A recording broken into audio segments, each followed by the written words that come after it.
अफ़सोसनाक ख़बर है सांघड़ मां सां शेयर कई पिया।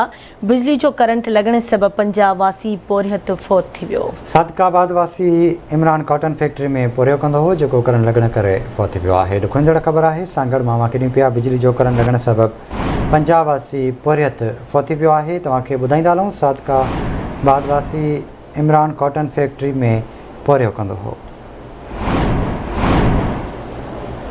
सांघड़ मां के आगाह कयूं पिया बिजली जो करंट लगण सबब पंजाब वासी पोरियत फ़ौत थी वियो आहे।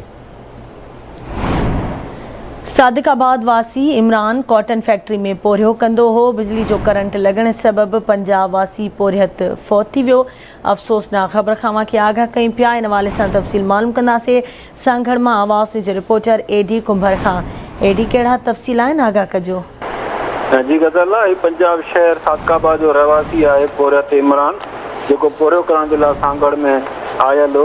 गोल्डन कॉटन फैक्ट्री में मज़दूरी कंदो हो। पखो ठाहींदे ओचितो हुनखे बिजली जो करंट लॻो जंहिं सबब हू फ़ौत थियो आहे। फ़ौती जो लाश जेको आहे सिविल अस्पताल सांघड़ आंदो वियो आहे। जेका कॉटन फैक्ट्री इंतज़ामिया आहे हुनजो चवणु आहे त असां वारसनि खे इतलाह ॾिनो आहे शाम ताईं वारस पहुची वेंदा। जी ठीकु आहे, एॾी वॾी महिरबानी अव्हां जी तफ़सील खां।